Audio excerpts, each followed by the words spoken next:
हम डिस्कस करेंगे कि what are the three forces that move the market. सबसे पहला फैक्टर होता है लिक्विडिटी कि अवेलेबिलिटी ऑफ मनी कितना है मार्केट में, एंड ये एक फ्यूल की तरह एक्ट करता है। The more fuel there is in the system, the more money is chasing fewer stocks. और जब लिक्विडिटी कम होती है then less money is changing assets. To understand liquidity we have to understand interest rates. Interest rates होते हैं it's like the cost of money. जब आप fixed income में किसी टर्म डिपॉजिट में पैसे रखने जाते हैं तो बैंक आपको जो मार्केट का प्रिवेलिंग इंटरेस्ट रेट होता है उस पर एक प्रीमियम ऐड करके आपको आपका रिटर्न दे देते हैं। लेकिन उसी बैंक से अगर आप पैसे बोरो करने जाते हैं तो वो interest rates plus an additional premium charge करके आपसे पैसे चार्ज कर लेते हैं। तो ये एक मनी की मार्केट होती है, यू कैन इमेजिन। इसको कहते ही money market. And the more money there is in the system the lower the interest rates. And the other way to think about it कि as interest rates rise money goes out of the system। क्योंकि जब rates बढ़े होते हैं तो बजाय आप इसके पैसे को खर्च करें या किसी रिस्की एसेट में डालें, एक फ्लाइट टू सेफ्टी आ जाती है क्योंकि टर्म डिपॉजिट्स वगैरह पर ही बहुत अच्छा रिटर्न मिलना शुरू हो जाता है। तो जनरली स्पीकिंग जब लिक्विडिटी मार्केट में बढ़ रही होती है तो स्टॉक्स वगैरह ऊपर चले जाते हैं, और जब लिक्विडिटी ड्राई अप हो रही होती है, रेट्स ऊपर जा रहे होते हैं, तो the stock market actually has some downward pressure on it. अगर आप देखें कि अप्रैल 2024 में interest rates were at 22% and the market was at 71,000, लेकिन फरवरी 2025 में इंटरेस्ट रेट्स गिरकर 12% पर आ गए थे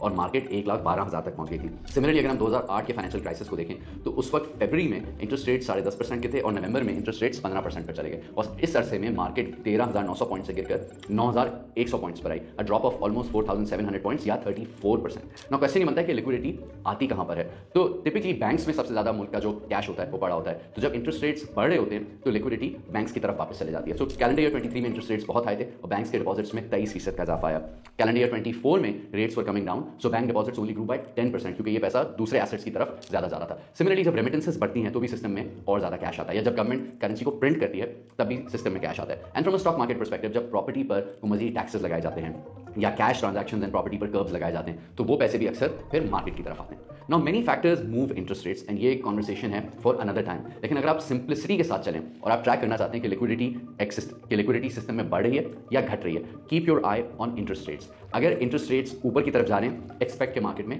डाउनवर्ड प्रेशर होगा, और जब इंटरेस्ट रेट्स नीचे की तरफ जा रहे हैं तो मार्केट में आपको जनरली एक अपवर्ड ट्रैजेक्टरी नजर आती है। दो और फैक्टर्स भी मार्केट पर असरअंदाज होते हैं, but before we get to that it is very important कि हम टाइम निकालकर सीखें कि स्टॉक मार्केट में किस तरह प्रॉपर्ली इन्वेस्ट करना चाहिए। But if you don't have the time, हम चाहते हैं कि प्रोफेशनल्स हमारे बिहाफ पर हमारे रिस्क प्रोफाइल को देखते हुए, हमारी प्रेफरेंसेस को देखते हुए हमारे पैसों को मैनेज करें, तो आप इक्विटी म्यूचुअल फंड्स में इन्वेस्ट कर सकते हैं। पाकिस्तान में बहुत जबरदस्त फंड मैनेजर्स मौजूद हैं जो आपके बिहाफ पर ये काम करके देते हैं। NCB funds is one of the leading asset management companies in Pakistan. इनके 30 के करीब फंड्स हैं जिसमें से 3 तो स्टॉक मार्केट रिलेटेड फंड्स हैं। इनकी जो ऐप है I save by MCB funds, it is an amazing app. इसमें आप अपना पूरा investment journey end to end digitally कर सकते हैं, and you can start with as little as 500 rupees. इसकी सारी डिटेल्स डिस्क्रिप्शन में मौजूद हैं। Thank you MCB funds for supporting Pakistan accounting. Now coming back to the second most important factor जो है फंडामेंटल्स। फंडामेंटल्स हमें किसी भी कंपनी की ट्रू फाइनेंशियल हेल्थ के बारे में बताते हैं। अगर एक कंपनी की रेवेन्यू में इजाफा हो रहा है, प्रॉफिट्स में इजाफा हो रहा है, कैश में इजाफा हो रहा है, तो उस कंपनी की इंट्रिंसिक वैल्यू बढ़ रही है। प्राइस शायद इमीडिएटली उसके कंपनी के शेयर की फौरन ना बढ़े, बट उसकी जो वैल्यू है वो बढ़ती जाती है। अब हम मीज़ान बैंक की एग्जांपल देखें। 2019 में मीज़ान के डिपॉजिट्स 932 बिलियन के थे। 2024 के एंड तक ये बढ़कर 2,500 अरब पर आ गया। 2019 के एंड पर मीज़ान की अर्निंग्स 10 रुपये 70 पैसे थी।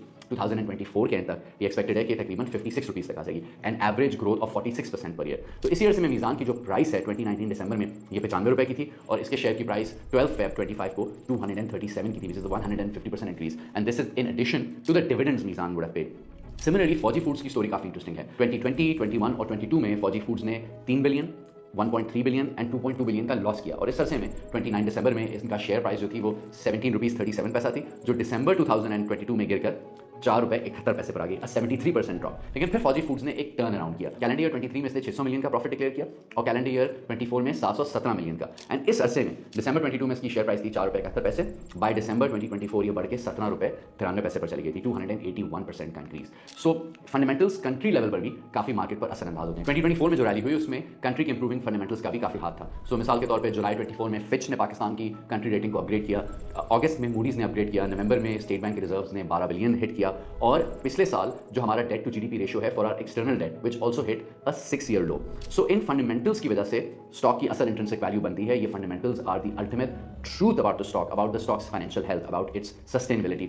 इस बात को आप ध्यान में रखें कि अगर रेवेन्यू बढ़ा है, प्रॉफिट बढ़ा है, कैश फ्लोज इंप्रूव हो रहे हैं, तो इवेंचुअली स्टॉक प्राइस भी कैचअप कर लेती है। जो तीसरा और शायद मोस्ट सब्जेक्टिव और मोस्ट इमोशनल फैक्टर होता है वो होता है सेंटिमेंट। डिस्पाइट द फैक्ट कि कंपनीज अच्छा परफॉर्म कर रही हैं और मैक्रो आउटलुक भी अच्छा हो, अगर सेंटिमेंट डाउन होता है तो स्टॉक मार्केट पे डाउनवर्ड प्रेशर आ जाता है। जाता है। One of the biggest forces जो कि नेगेटिव सेंटिमेंट क्रिएट करती है दैट इज पॉलिटिकल अनसर्टेनिटी। जब पॉलिटिशियंस आपस में लड़ते हैं या किसी फॉरेन पावर के साथ हमारी टेंशन होती है या जब सिविल मिलिट्री टेंशन बढ़ जाती हैं तो इसका मार्केट पर नेगेटिव इंपैक्ट होता है। या सिमिलरली अगर पॉजिटिव न्यूज आती है और लगता है मार्केट को एक सर्टेनिटी का दौर आ रहा है तो even if fundamentals are a little weak generally एक अपवर्ड ट्रैजेक्टरी आनी शुरू हो जाती है। मिसाल के तौर पे 2018 के इलेक्शन के बाद गवर्नमेंट ने बड़ा सा डिसाइड करने में टाइम लगाया कि IMF के पास जाना है या नहीं जाना। उससे कुछ अर्सा इकोनॉमिक अनसर्टेनिटी क्रिएट हुई एंड द मार्केट फेल। या 2017 में जब पैनामा पेपर्स आए, प्राइम मिनिस्टर डिस्क्वालीफाई हुए तो द मार्केट फेल 20%, 15,000 पॉइंट्स की कमी, और फॉरेन इन्वेस्टर्स ने $200 मिलियन उस वक्त मार्केट से निकाल लिए। या 2022 में जब नो कॉन्फिडेंस की मूव हुई तो एक दिन में 1200 पॉइंट्स मार्केट ने गिराए और अगले कुछ हफ्तों में 9% से मार्केट गिर गई। या 2013 में ऑपोजिट एग्जांपल थी। उस वक्त के इलेक्शन के बाद एंटिसिपेट किया जा रहा था कि अब कुछ अर्सा स्टेबिलिटी रहेगी, तो मई 2013 और जून 2014 के दरमियान market went from 19,000 points to 29,000 points, an increase of 49%। By and large sentiment जो होता है वो एक नॉइस क्रिएटर होता है। अक्सर लोग सेंटिमेंट को ओवरटली नेगेटिव ले लेते हैं और पैनिक करके सेलिंग करना शुरू करते हैं and this is where smart buyers are buying. या अक्सर लोग सेंटिमेंट को लेकर ओवरटली पॉजिटिव हो जाते हैं, एक यूफोरिया की स्टेट में आ जाते हैं and this is often when smart sellers are selling. अपने इन्वेस्टमेंट जर्नी में आपने इन तीनों एलिमेंट्स से डिफरेंट चीज सीखनी है। लिक्विडिटी को आपने समझना है कि it is a fuel and it is very important and आपने अपनी आंख इंटरेस्ट रेट्स पर रखनी है। रेट्स बढ़ रहे हैं तो मार्केट पे डाउनवर्ड प्रेशर होगा, रेट्स घट रहे हैं तो मार्केट में इंक्रीज आने का चांस होता है। Sentiment is widely subjective, you should think of it as noise, you should think, don't let it cloud your judgement and just understand कि सेंटिमेंट में जब भी अनसर्टनिटी आएगी तो मार्केट में प्रेशर आ जाएगा और जब सेंटिमेंट सर्टन या पॉजिटिव होता है तो मार्केट ऊपर चली जाती है। लेकिन इन तमाम चीज़ों में सबसे इंपॉर्टेंट जो चीज़ है वो है फंडामेंटल्स। फंडामेंटल्स ही एक शेयर की true sustainable long term value को डिटरमिन करते हैं। मैं रेकमेंड करूंगा कि आप दो लोगों को फॉलो करें, वॉरेन बफेट जो कि दुनिया के सबसे सक्सेसफुल इन्वेस्टर हैं एंड रे डालियो जो कि दुनिया के सबसे बड़े हेज फंड के फाउंडर हैं। And I will also share 2 quotes from Warren Buffett. उनका एक कोट ये है कि markets can remain irrational longer than you can remain solvent. इसका मतलब यह है कि बहुत अरसे तक जो सेंटिमेंट है वो मार्केट पर हावी रह सकता है, पर आपने लॉन्ग टर्म को देखते हुए, फंडामेंटल्स को देखते हुए इस चीज़ को जज करना है कि आप अच्छे शेयर्स खरीद रहे हैं और उसको अच्छी प्राइस पर खरीद रहे हैं। एंड उनका जो दूसरा कोट है which I probably like even more because it talks about intrinsic value, और वो ये है कि in the short term the market is a voting machine but in the long term it is a weighing machine. Which means कि short term में liquidity की वजह से मार्केट ऊपर नीचे हो सकती है, सेंटिमेंट की वजह से ऊपर नीचे हो सकती है, लेकिन इन द लॉन्ग रन जिन कंपनीज के फंडामेंटल साउंड होते हैं they are the ones who make you the best returns. And what matters is not only कि आप ये फंडामेंटली स्ट्रॉन्ग शेयर्स को खरीदें, उसको अच्छी प्राइस पर खरीदें ताकि उसकी जब इंट्रिंसिक वैल्यू हो वो आपकी बाइंग प्राइस से कम हो। नेक्स्ट वीडियो में हम डिस्कस करेंगे how are stocks valued. Thank you and खुदा हाफिज़। और जाते हुए एक सवाल, आपकी नजर में किन स्टॉक्स के फंडामेंटल्स बहुत स्ट्रॉन्ग हैं? हमें अपना जवाब कमेंट्स में जरूर दें and please subscribe to Pakistan and now tech. Investment in mutual funds is subject to market risks. Please read the offering document to understand the investment policies and the risks involved.